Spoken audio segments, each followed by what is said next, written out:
Hi, my name is Anita Sharma, and I am the host of Sign the Podcast, Conversations with Digital Mavericks. You can find us anywhere you get your podcasts, and please follow, like, subscribe, do all those things on social that help this podcast get out into the world and get heard. We can be found at Sign the Podcast. I just wanted to record this short video to sort of lay some context down for you before you listen to this episode with the incredible Sidney Raz, aka Sid Raz. Sid was actually my first guest on this podcast, and we recorded his episode back in May of 2025, and we are now just releasing it here in November. So I had to sort of provide a little bit of an update. Now, you'll hear in the episode Sid talking about receiving his diagnosis of stomach cancer back in March of 2025. And, he found out in a really sad fashion, and he talks about that process. Now, when we recorded the episode, he had not yet had his stomach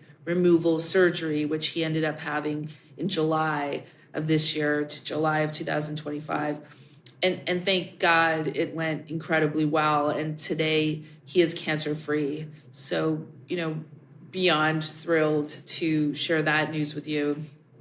And in typical Sid fashion, he has given back to the community and raised a bunch of money for stomach cancer research. I believe in the amount of $50,000 or more. He's an incredible person doing incredible things in the world, and thank God, cancer-free. So I wanted to just, give a little bit of context before you listen to the episode. He also talks about all kinds of, amazing things in terms of how he started, how he built his business, a lot of great insider tips. So hope you enjoy the episode as much as I did. And again, please follow, like, subscribe to @Sign the Podcast on all socials. Thank you so much for listening, and enjoy the episode. Welcome to Signed, Conversations with Digital Mavericks. I'm your host, Anita Sharma, and I am very excited about our guest today. His name is Sidney Raz, also known as Sid Raz, Mr. Life Hacks in My 30s. He is a digital creator and author, and frankly has the best head of hair I've ever seen on a human head. Welcome to the show. Signed, Conversations with Digital Mavericks. I am so excited to have you on, and you and I have been working together for a few years. And whenever people find out what I do, and I say, I represent digital content creators, I represent influencers, and then they say, oh, like who? And I'll mention your name, and they'll be like, that guy? I love that guy. Thanks. And they all, I swear to you, I'm not just saying this. They all know who you are, and they're like, the hat guy, love that guy. That's so cool. Welcome. I know that you represent some people, that I've seen from your newsletter. I'm always like, whoa, I'm in their circle. Cool. Oh yeah, absolutely. You deserve to be there. There's no doubt about that. So thank you for joining, and especially, during this difficult time for you. And when we first planned to have you on the podcast, none of this stuff was happening. And I'm going to let you speak to it, but you've been dealing with this, very serious situation in terms of your health. Yeah. And, would love to hear more about where you're at with that. It was such a wild experience. And thank you for saying that. But yeah, it was like, oh, I have my, we had booked this. And then I had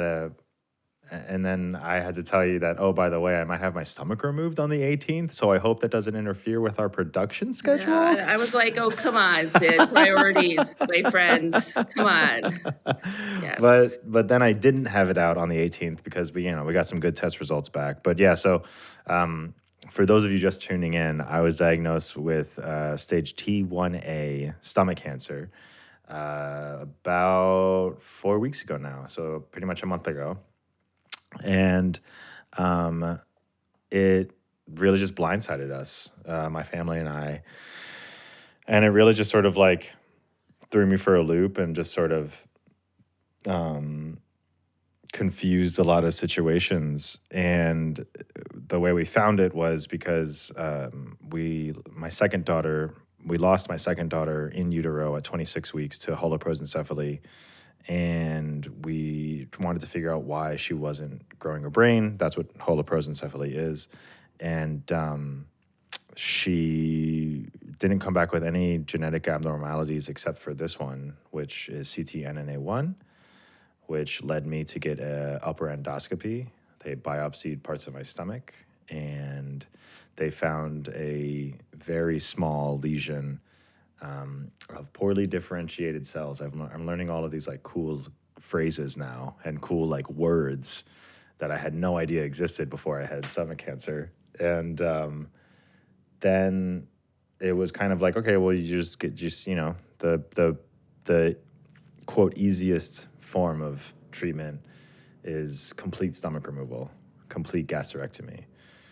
And I thought it was way less of a thing than it actually is, you know, like we use our stomachs all the time. Terrifying. Yeah, we lose our stomach, we use our stomachs all the time, but you know, so anyway, so I decided after the endoscopic ultrasound, which was another test, we saw that my stomach was really good, and it was very, very early.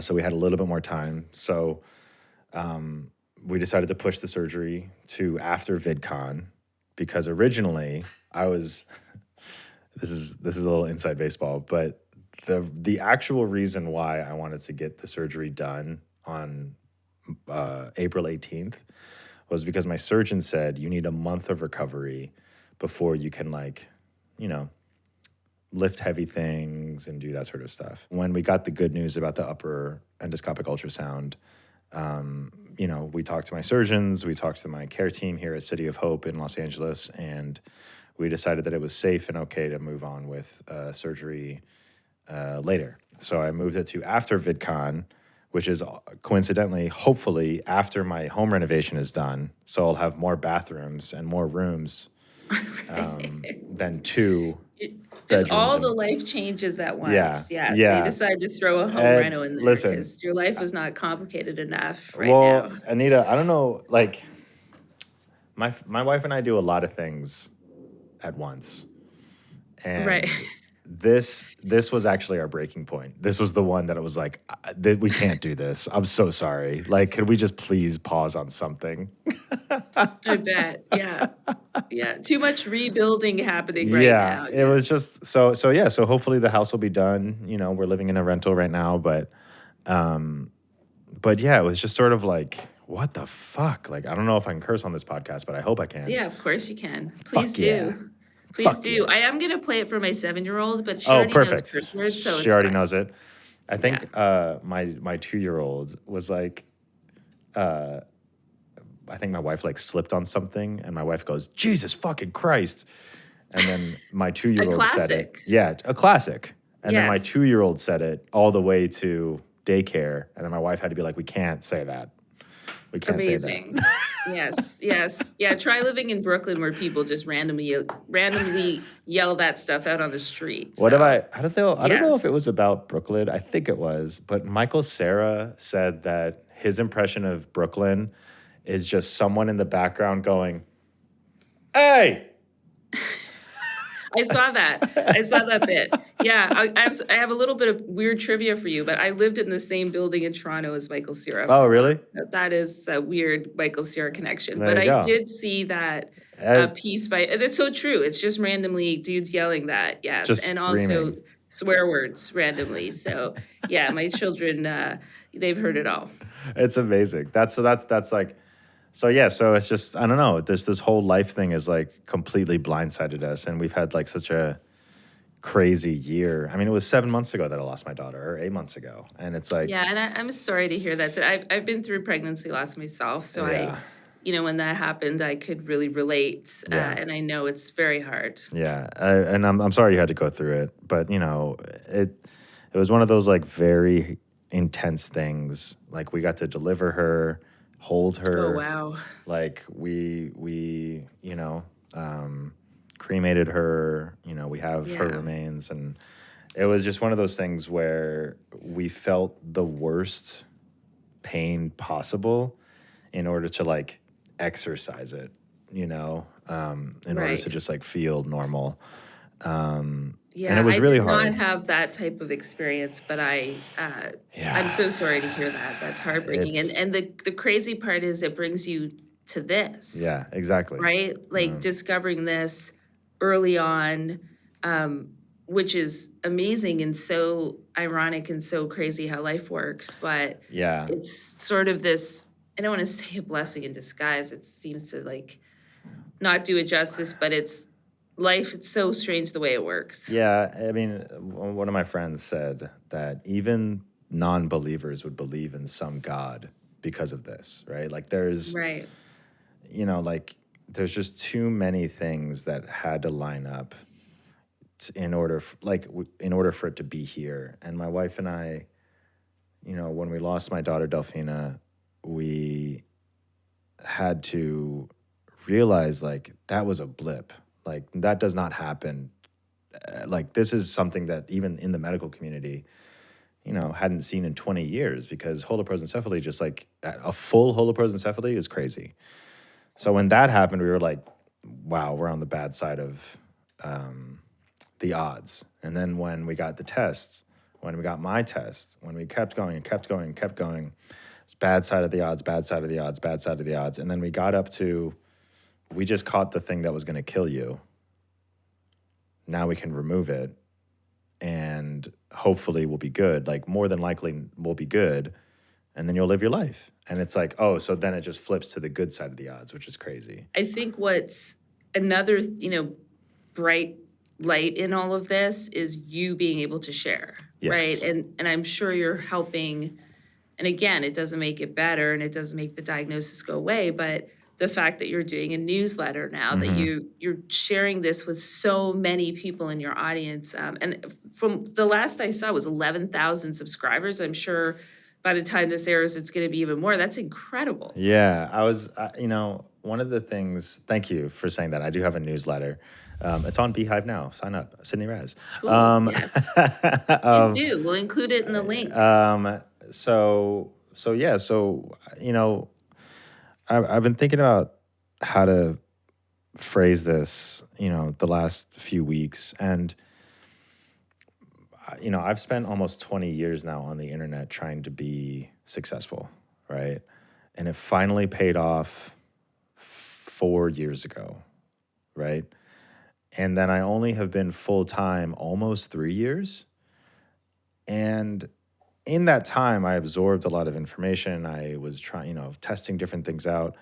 But now with this diagnosis, I'm realizing like how good at the thing I am because, for example, the 11,000 signups that I have for the newsletter, it is showcasing how much people want to know about my life or that care about me, right? That actually like sign up for the newsletter to find out more information, to make sure I'm okay, all that kind of stuff. But then on the flip side of that, I figured out how to utilize something like Instagram correctly in order to push for those signups. I would say like 95% of those signups is just from Instagram story clicks. That is crazy, right? So for me, I tested a few formats. I tried something out on Instagram stories and it worked. And I found what works with my audience. I found what works with inside the platform and I utilized it correctly in order to get those conversions.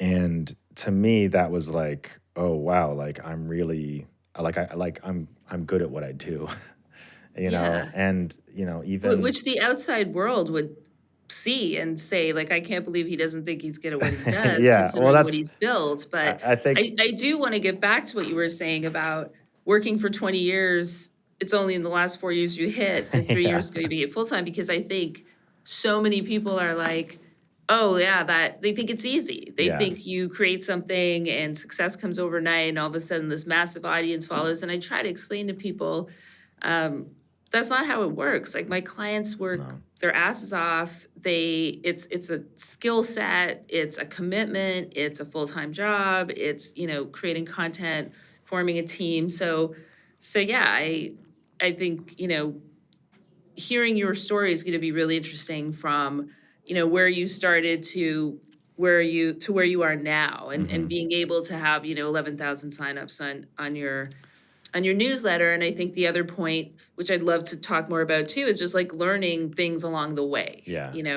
Yeah, the 11,000 signups is kind of crazy because it's like that's such a powerful thing to say. I own that list, right? I think something that, and I'm Well, you built it from the ground up. yeah, right. And I think to know that many people like really want to see what I have to say is incredible. And I mean, you have a Absolutely. great newsletter too, and it's one of those things where it's like, and like it's just such a different economy. It's such a different existence. Like when I got back, so this past January I went to the 1 billion follower summit in Dubai, and the big things was newsletter, LinkedIn, podcast. Like okay, cool. So I was doing LinkedIn pretty good, but then cancer happened, and I'm like, I don't have time for that right now. And then, but my newsletter is still something that I can like just push out and get going every week. And it's just like one of those things where, yeah, like it took a long time to figure out how to use these things. And I mean, you know this, but something you just alluded to was like, I will never find myself as a success just because of whatever reason that is, right? There's always another goalpost. There's always another thing. There's always someone that is doing better than me, right? And but with this, I'm like, but a newsletter feels like, wow, like that's something that you really can't take away from me, especially with like the TikTok ban, whatever it is. That's something where I'm like, at least I can trust that I have that list, and that's a pretty incredible thing. And yeah, it took forever to figure it out, and I think I'm very lucky that I have an opportunity to speak freely and speak my mind in something like a newsletter, and it's exciting. It really is. Yeah. No, absolutely. And I can understand how you feel it's something that you really own, because otherwise creators are at the whims of these platforms, and you can be Yeah, doing insanely well one day and then TikTok's banned the yeah, next. And yeah, so I do see that, and I see that with my clients as well, like turning towards building their own communities, things they can control, such as newsletters, yeah, subscriptions. I like to start with your first post. What yeah. what was that? What was it on? My Do first you my remember first post ever on your, the your internet. your first post ever on the Oh my internet? gosh. My first post ever on the internet as a person or as a creator. I guess as a creator. Okay. I think my first post ever was on YouTube in 2007, probably Oh, in wow. like September or January or something. It might have been like 2008, but it was probably 2007. I had my MacBook, the classic iCam that a lot of us got, and I was watching people like Phil DeFranco and Oh Charles gosh, yeah. Trippy and the one guy that no one knows but Blunty 3000, which was just this Australian guy out of I think the Gold Coast. I'm not exactly sure. Then there was Geriatric 1927. There was like all of these like first generation YouTubers, right? And I saw all these people like making videos and like ostensibly getting famous. And I was like, oh, I want to do that. That sounds cool. I feel like being a jellyfish today. I found out that when I was in high school, when I started posting videos, one of the biggest reasons why I liked posting videos is because I like editing, right? So Oh, when I saw, interesting. so when I It's so saw, funny because most creators are like, that's the worst I part. know, it's very weird. And like literally Yeah. someone yesterday was like, so you want to build your team more, but you're spending a lot of time on editing. So maybe get an editor. And I was like, but I like doing it. That's the difference between me and most creators. I like doing it. I don't want to do the rest of it. Right. Or Oh, maybe there's why other. is that? What is it about editing? Um, I think I enjoy focusing in on that and like seeing it happen. Sort of like really like when you build something, right? When you build a birdhouse or build a deck or build, whatever. It's like, oh, you're seeing the progress, right? You're seeing the outcome of it. You're seeing it start to finish. And I think I really just enjoy that aspect of it. And I just like kind of enjoy moving around the keys and like learning little tips. And I don't know, it's really fun. It's like a little puzzle. or, you know, like it's all in my brain. I have a lot of control over it. You know, maybe there's something there with that. But yeah, in 2007, I just started posting videos. And I think my first video was something like, you know, 50 things in my room or whatever, Right. you know, or like, Nice. or like, It sounds like a high schooler for sure. yeah, Like, I hey, think I did. look at what's in my room. I Yeah. think I did impressions of creators at the time. I did impressions of Hank. I did impressions of Phil. I think I did impressions of some other, you know, some other people. And yeah, I was just having a good time. And then I wasn't posting frequently enough, and it didn't work. But I knew that, you know, being successful in that way was so different and so alternative to anything else that I had ever learned that I just always wanted to do it. And then 18 years later, here we are.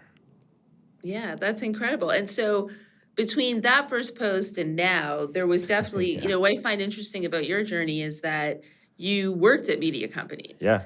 Yeah. And so tell us a little bit about that. Yeah. So the one thing that I always wanted to do was stay close to the game, right? When I was living in Richmond, Virginia, it wasn't close enough. It wasn't it wasn't New York, it wasn't Los Angeles. Yeah, I was gonna say it wasn't like the hub of media and Yeah. And this was exciting things going on in no, Richmond. no, not exactly. No. They pretend we really did pretend to. We really tried to. Yes. Richmond is one of those classic places that's like always coming up, right? You always hear Right. that. You always hear the It's always oh, coming man. up, but it never quite gets It's there. always coming up. It's Right. always about to pop off. You're always about and to. then the Sid Razes of the world leave. Yeah. So what it And I'm just like, falls right back yeah, down again. and I'm like, Yeah. I can't keep waiting. Sorry, guys, I gotta go. Like, I can't keep waiting for it to come up, and I am not gonna.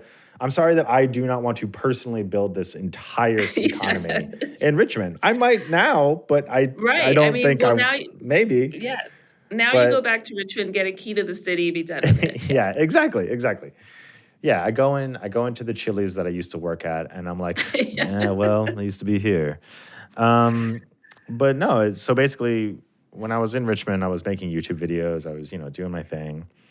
And then I just saw everyone in Los Angeles getting into, Maker Studios or Studio 71 or Full Screen, all of these things. Oh yeah, all the OG players. Right, yeah. Back in the day, those MCNs. And those MCNs, they're coming back, by the way. MCNs are coming back, yeah. which is so weird. It is not okay. It's full circle. It's full circle. But actually, Anita, you might like this, but I had two choices, right? Either I moved to New York or I moved to Los Angeles.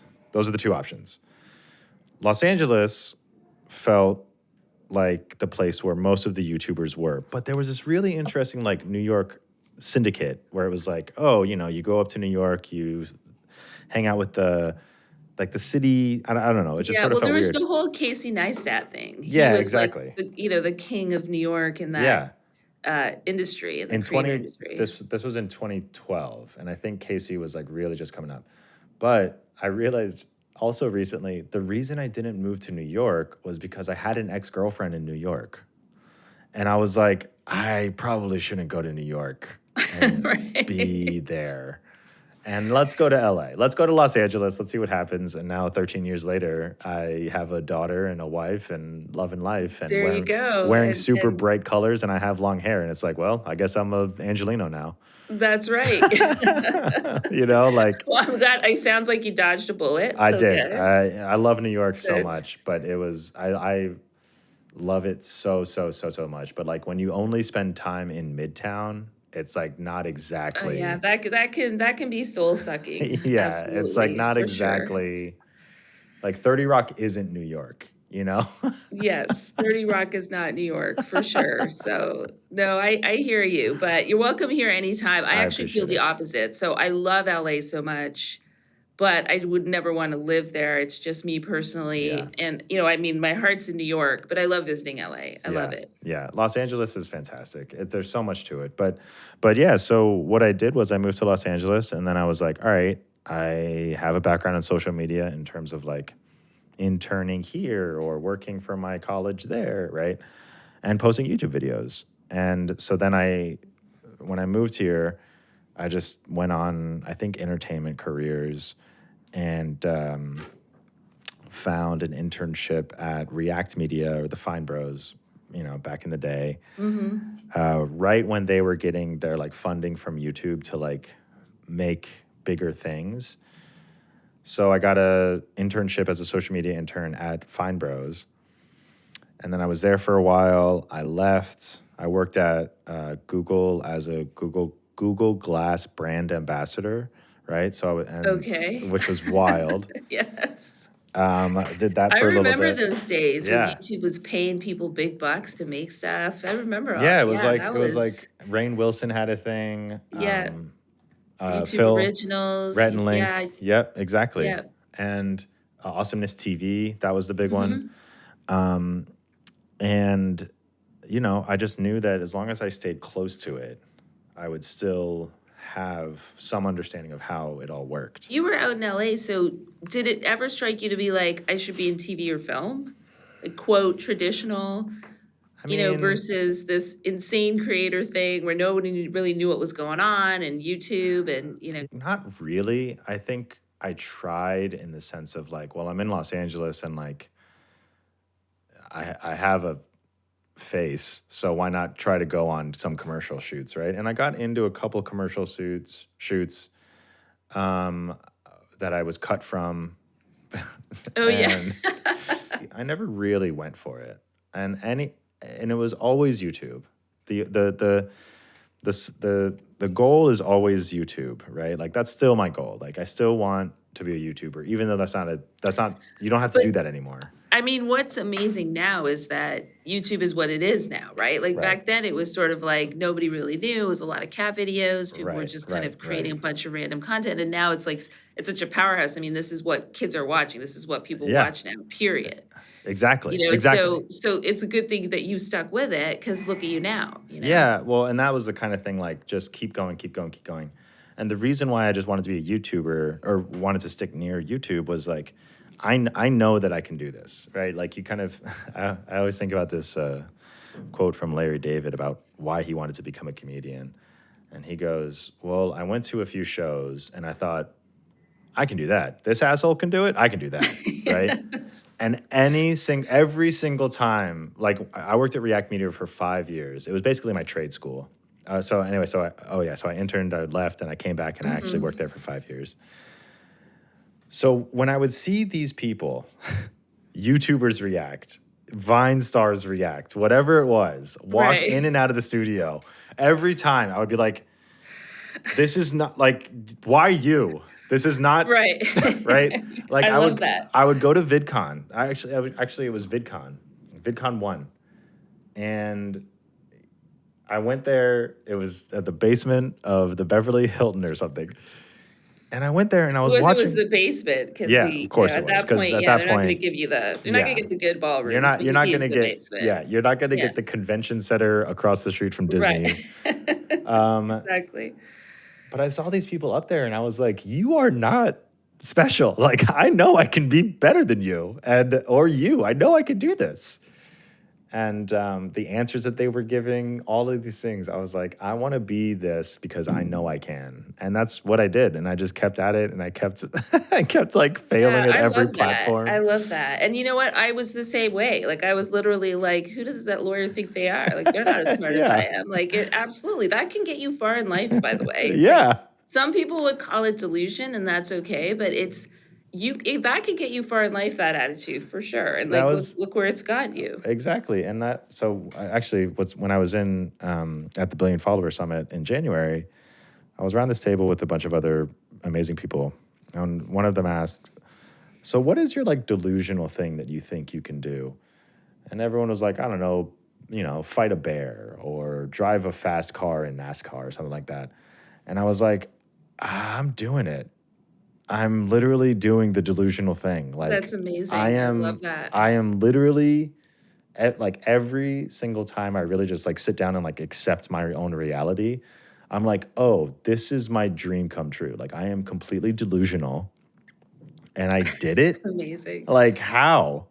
Yeah. Like, Yeah. And that is the best feeling in the world, by the way, because it I really only is. recently have started to get that feeling where I'm like, wow, like I'm doing the thing here, got Yeah. my firm, we're doing well, we're working every day. I love what I do. Yeah. It's so interesting and I'm grateful for that. And it takes a while to get there, but once you do, it feels great. It's an incredible feeling. And like, yeah, so it took 15 years of just knowing that I wanted to do it and Yeah.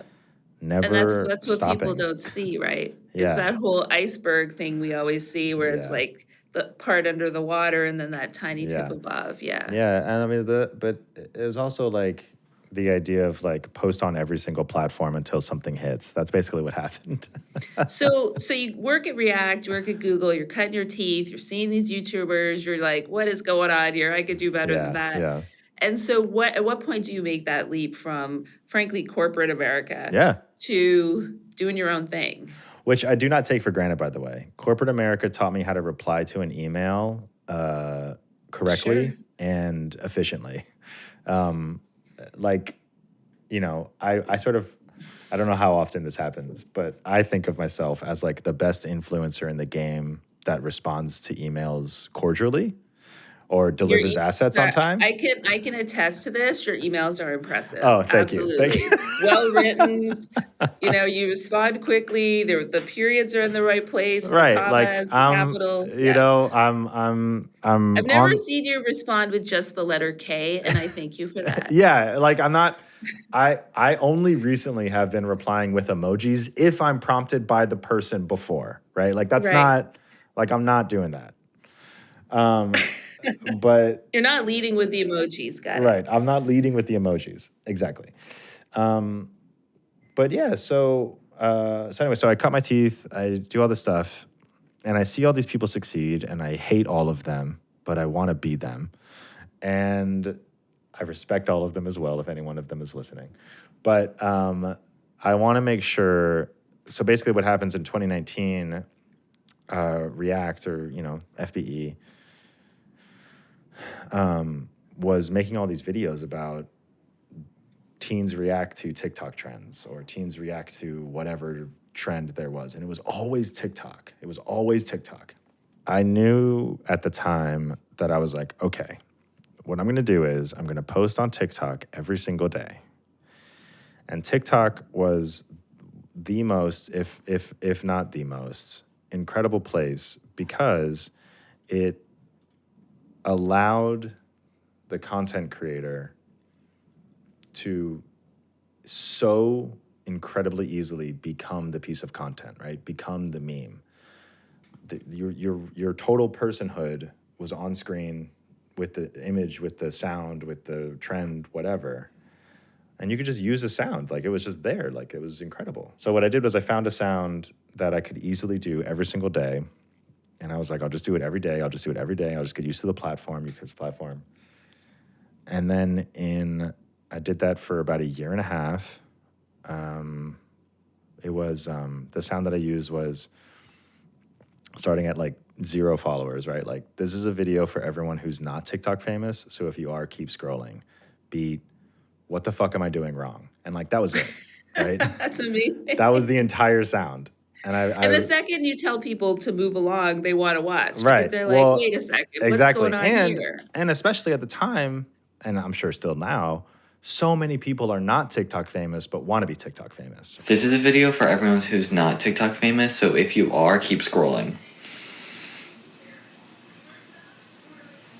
What the fuck are we doing wrong? So I did that. I basically did that as a vlog for a year. Every single day, I made that sound every single day. And then I found other things that I wanted to do. I found other trends. I used the effects and blah, blah, blah. And it like kept on growing. And it took me like a year and a half to grow from 0 to 90K, posting multiple times a day. I posted the day of my wedding. I posted a video with my then fiance for another 6 hours. And I said, hey, honey, I know we're about to get married, but I did just cross 7,000 followers on TikTok. So, kind of a big deal. And she just did the background like, yay. Yeah, that's yay. amazing. I love that. That's so cute. And that's really what it did. And then I tried out different formats. And that was another thing, right? Like I knew that being in the space for a long time, I knew that I had to like test different formats, think about what people were coming to a platform for. Right. And so And was your goal like, okay, I want to build a following? Because it sounds like you were throwing a lot of things at the wall to see what stuck, right? And there's nothing wrong with that. But you were sort of open to pivoting and making changes, and you were like, okay, I'm going to try this and see if it works. It's like you were responding in real time to, the data that you were getting. yeah. Yeah. And it was also just a sense of like, what can I do that's easily repeatable, that isn't going to waste time because I'm not getting paid for this, right? So I knew that it was just like for nothing. But I also knew that it felt like old YouTube, and I was like, oh, I know how to do this, so I'll just do that, right? Right. I had seen it so many times. And so when you say it felt like old YouTube, meaning like for you, it felt like creating at that time? The communities Like popping up, early days, right? the communities, the little friend groups, the things in the algorithm that I was getting pushed towards, these like little clicks that I saw. I was like, this is just like 2012 YouTube. Like I know what this Right. is. And they weren't doing it Interesting. like, and it was just the exact same thing. And it was the monetization was also insane. Like like nobody knew what was happening. I was like, oh, this is just 10 years ago. This is crazy. Yeah, and so you're doing all these different types of, well, not different types of videos. You're consistently posting things and kind of seeing what kind of traction you're getting. So how do you get into the hacks? Because that's Yeah. really, and first of all, by the way, like as you know, I'm sure there's so many imitators out there now. Yeah. There's so many people doing it. Dude. But I feel like you were the original, and I'm Thank just you. gonna, whether you were or not, I'm gonna crown you that because I am 99% sure you were the I- first guy that did it and ran with it. And I definitely want to get into talking about how the hell did you manage it? How do you find so many? How do you do it? But what gave you the idea originally? Thank you so much for saying that. You are probably the first person, definitely on a podcast, I think, in a long time, probably ever, to be like, I know, like I'm being ripped off so much. And when I started getting ripped off, I was just like, man, like, like I guess I did the good thing. I don't know, Yeah. But at the same, No, I mean, there's hundreds, if not thousands, of people doing what you're doing. yeah, What you were doing originally and continue to do. I appreciate that. But yeah, basically, I fell into it because it was 2021, and I had tried to do a series called "Things You Should Know About Los Angeles Before You Move Here," and that caught on. That was a little okay. And I also did something called TikTok Public Access, which was I like it already. Yeah, which It's was making me think of Tom Green and yeah, it was literally, and my wife has this giant sand collection, and we had been married for. Did you say sand? Sand collection? Sand. Like SAND? Yeah, sand. Okay. She has a bunch of Cool. sand jars. She has a bunch of little pill jars filled with sand, right? Amazing. And they're all labeled, and they all have different places. So heavy. That's so cool. I've never actually heard of anyone with a sand collection. Yeah, That's very interesting. It's pretty rad. It's pretty wild. I feel like you could definitely create some content around that, by the way, down the road. That's a really good idea. But I did create content out of it. And it's hanging in our bathroom, and it's I mean, I'm talking high COVID, right? Like this is March, April High 2020, COVID, oh right? God, Like yes. this is like locked in house, nowhere to go, Right. toilet paper gone, Accepting your fate. Right, This like is we're- just completely fucking insane. yeah, we are Yeah, deep you're- in COVID. Right? Yes. And the thing that I decided to do with TikTok Public Access, which I saw someone else do it, and I was like, that's really funny. I was like, I just called the series My Wife's Sand Collection. And every single video, I would just pull out a new sand and talk about it. Right. That's it, right? And that was all I did, right? Clearly, I didn't see those. I Right. should have, Well- because that's exactly what I was thinking that you Yeah. should do, which is you already did. So then I would get messages from like friends of ours and Kelsey's and being like, dude, my friend just said he saw a guy talk about his wife's sand collection and it's Sid. I'm like, sorry, honey. um, but anyway, so then I did that, and then I did things I wish I knew before I moved here or something like that. And it was like, you have to pay for parking. You know, Santa Monica is not Los Angeles. The best tacos are blank or whatever, whatever like that, right? Oh yeah. So then I knew, Yeah, and I knew that valets like aren't just for rich people. exactly, like Yeah. valet is actually like super helpful in K-Town. Yeah. And it's only $5. And things like that. And I was like, all right, well, people come to the internet for information.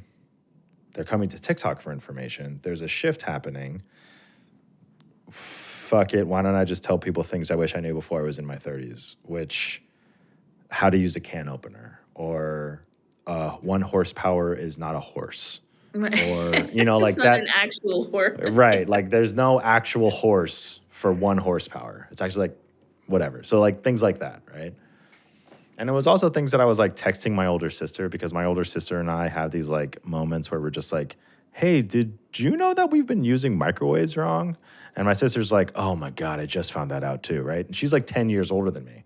Right. I love that. You've got somebody to bounce those ideas off. Yeah. So I just started recording them, and I found this little tagline, and I found an intro, and I found it, and I repeated it, and I knew that it was popping And by off. the way, your tagline too is just.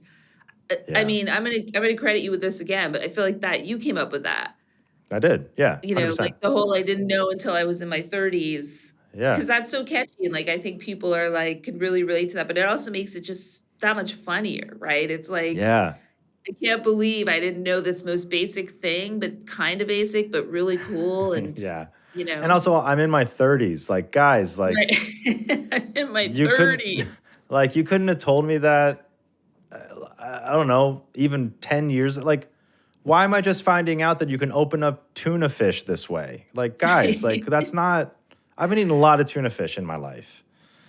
So that kind of thing, right? And actually, when I was at, this is kind of like a cool, like, fan moment for me, but one time I was at the Streamies, and I was talking to Michelle Carre, and I said, hey, I'm like a really big fan and everything. And she goes, hey, I know you. You taught me a lot of things. And I was like, you know who I am? This is crazy. Oh my God. Yeah. And I'm going to take a moment to brag too that Michelle is my client. In full disclosure, but yeah. Another star along with yourself. But yeah, that's so cool. I love Right? that. I mean, like you said, like my friends are all like, I'll say Sidney Raz, and they'll be like, I know that guy. That's the like 30s guy. That's The 30s guy. Yeah, the hack guy.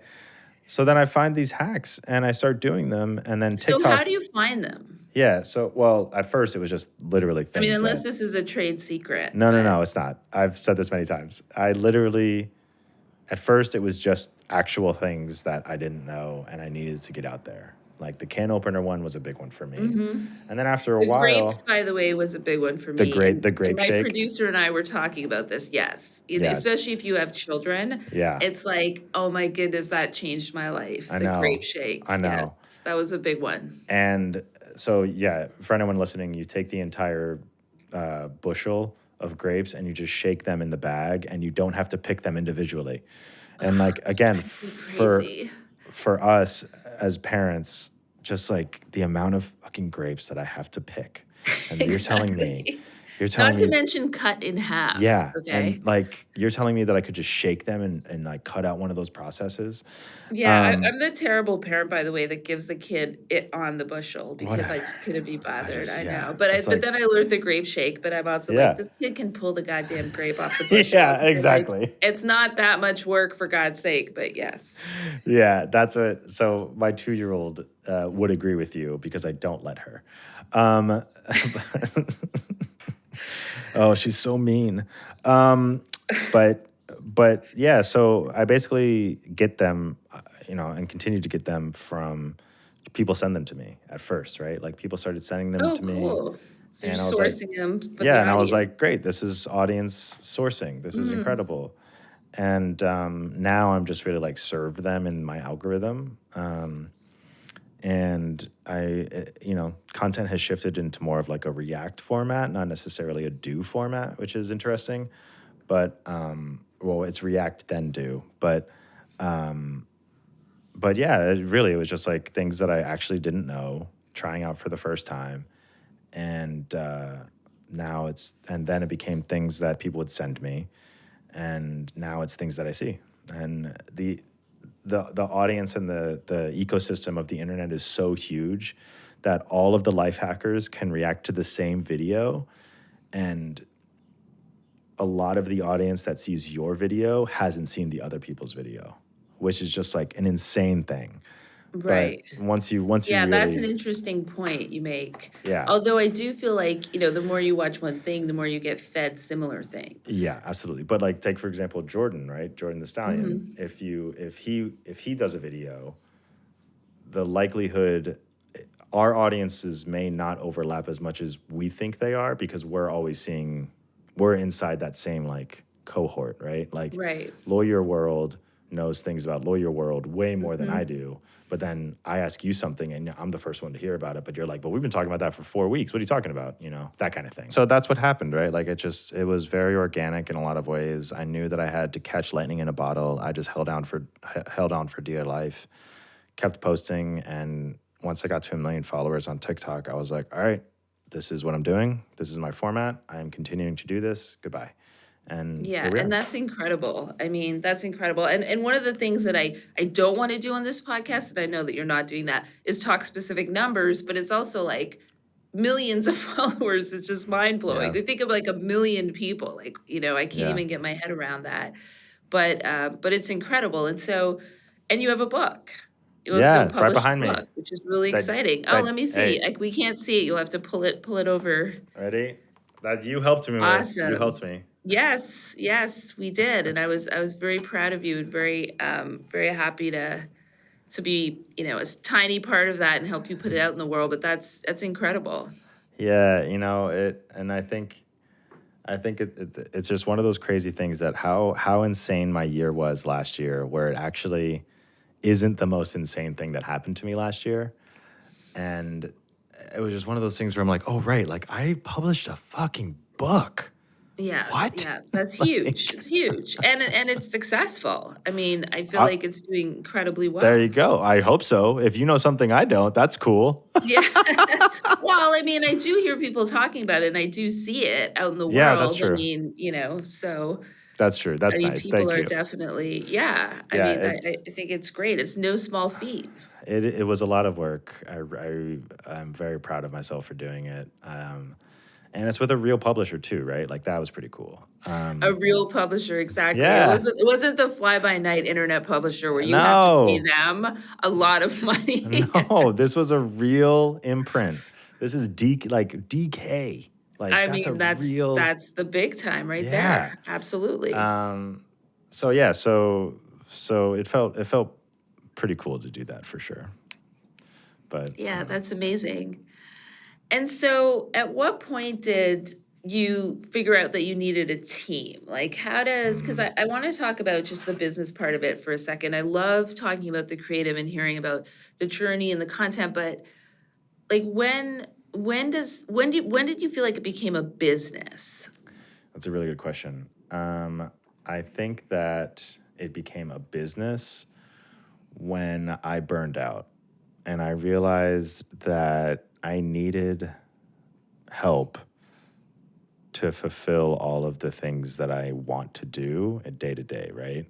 Especially because of my daughter. Like when I'm a dad, that's all I'm doing. Literally, that's all I'm doing. Like, so I would say 5 days a week for 8 hours a day, I get to be a person without a kid. But the minute that she gets home, that's just kind of the world that my wife and I built, which is like, it's all parenting all the time, right? Like we're all completely attentive. It's all about her, or at least like the family dynamic, right? We're doing things, we're making dinner, we're whatever, right? And then all of a sudden it's 9 o'clock, I'm tired and I'm already in my PJs. So it's like, I don't know what to do, right? It's that parent life I can completely relate to. Yeah. That's exactly Last right. night I was in my pajamas at 7 p.m. And I'm like, Yes, great. I love that, dude. Like, That is the best feeling in the world. I yeah, get home and I'm done. I just want to be in the comfy clothes. I'm dreaming yeah, about my bed 100%. yeah, It's the best feeling in the world when you get home. exactly. So that's when so I realized last year when I burned out, I was like, I need help. I need a team. I need a producer. I need a strategist. I need even more than that, right? Well, and it's become a business. That's exactly Yeah, right. exactly. And you need to make money. Well, especially when revenue streams drop, you feel it. Like you really feel it. So when one revenue streams drop, you have to rely on the other revenue streams, or you have to build another one. And it's really about like just kind of balancing all of those plates. And then I realized like how many things I was doing and why I burned out. And you know, it became one of those things where I was like, I can't do this by myself anymore. I need to find help. And I found it at the end of 2024. You know, I got a producer, I got a strategist, which was really good. But it became one of those things where I was like, when I finally, I think like clicked and I had a vision of like, oh, I have a producer for Facebook, I have a producer for Snapchat, I have a producer for, you know, TikTok, whatever. These are all different people that I want to work with, and I have editors, and I'm like, oh, I want to build like a company, like a media company, right? Like that's a Yeah. big deal. And Michelle Khare is a good example. Zach King is a good example of like building a company around a person. That's what's so exciting, right? About what's happening now is creators are their own individual media companies. And, you know, I can imagine it's very difficult for many who are creative Yeah. to figure out like, how do I turn this into a business? And that's why, you know, part of why I want to talk to people like you and do this podcast is because I want to, you know, for people to be able to listen and learn, right? Like this is how Sid did it. This is how he started, and this is how he's, you know, he's doing it, which is just incredibly interested. Sorry, you were going to say something just when I No, jumped no, no. in. But I mean, you're right. Like, and I'm still learning, right? Like, I'm nowhere And by the near. way, that's where corporate America came in handy for you, Yeah, right? Because you yeah. had that experience, right? Well, and that's so. What's interesting is that when I had that sort of like mind shift of, oh, that's why corporate America is structured that way. Got it. You know, or like, oh, right, I do need, like really, like I've said this before and I'll say it again, but working at React Media was like being at a trade school. Like I was being paid to be at school, basically. And it was hard. It had its ups and downs. But to know what a structured media company looks like, or the levels, the amount of people, like all of that stuff, I realized that I needed something analogous to that. And I was like, oh, okay, so hire blank, interview, you know, that kind of stuff. And I'm nowhere near as, you know, I only have like 2 employees, but it still is something to be said of like, I know that it is more a business than it is a creative person in their home. Right. And Once you that's an reach a certain important, point, yeah. And I think that's an important shift. And honestly, like after that first hire, it just gets easier, right? Because I mean, it never gets easy, but it Yeah. gets easier in the sense that, okay, I went through that process, I hired that person, it worked out or it didn't. And now I know what I need to do differently, or now I know where somebody else can help me. And so, yeah, I mean, that's great. And Yeah. I'm glad that you're getting that help. And so what's next for Sid Raz? What is next for you and your brand? Man, I think what's next is just, you know, leveling out, you know, keep on posting on that newsletter and secure that audience, I think, more. And I'm vlogging now with my cancer diagnosis, which is such a crazy thing because I was a daily vlogger in 2009 to 2010. Right? Yeah, and that's a real grind Right. too. Like I was vlogging every single Yeah. day when I was in college, which is what I learned, which is when I learned that nobody wants to be in content as much as I do. So if they're not choosing to, keep them out because they don't like it. Right. So now I looked around like a week ago and I was thinking, man, I have everything I need finally to be a vlogger. I have the cameras, I have the microphones, I have the editing equipment, I have the lights if I want them, and I have the story, right? I have the thing that is important to so many people to see, that I can showcase in a positive light that is so scary, right? Even if I am scared, which I am, but it's one of those things where I was like, oh, I have come full circle now where I am just going to be a vlogger again. And it's exciting. It's really exciting to think that. I'm talking to the camera again. That's amazing. And you it's know? such a courageous thing that it's so courageous to do that, Sid, and to Thank you. tell your story. And it's just going to help so many people. And, and I hope it helps you as well. It does. It does. And I hope that, I already know this. It does come off as capitalist, but we live in America, so sue me. Please don't sue me. Well, if anyone tries it. Yeah, if anyone tries, you're talking to the right person. Don't even try it, people.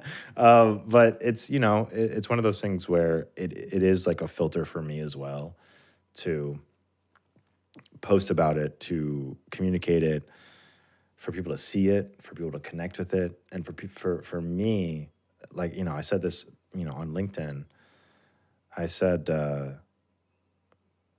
this is the first time in my life that this is completely my story, right? This is my thing. Wow. Nobody else's.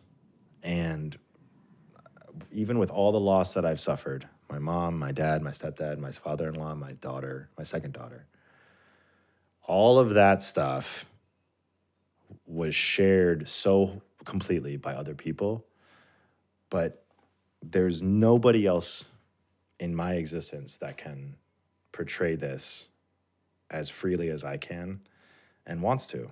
And it won't affect anyone else as much as it'll affect me. So that's why I'm posting about it, because I'm like, I need to talk about this. I want to talk about it, and I want people to know about it. So that's what's next for me. And after my surgery, I'll be a lifestyle vlogger, probably, of what's it like to live without a stomach. Right. I'd watch that. There you go. Well, thank you so much. And, we're rooting for you. And, I appreciate it so much. And thank you for coming on and telling us your story and sharing, your wisdom with us. And like I said, we're rooting for you. And I can't wait to see what's next. I appreciate that, Anita. And thank you for having me on as your very first guest. At least I think so. But maybe it'll be switched around. We'll see. I mean, this is all new for me too, but you will be on. Just know that. Right, thank you for having me, and we'll talk soon. Signed, Conversations with Digital Mavericks. This episode was produced by myself and Phoebe Dunn. Creative producer, Kyrie Williams. Technical production support provided by Seth Richardson. Edited by Carmine Mattia. Social media strategy by Maureen Lauren Sedlak. And signed theme music by Carmine Mattia.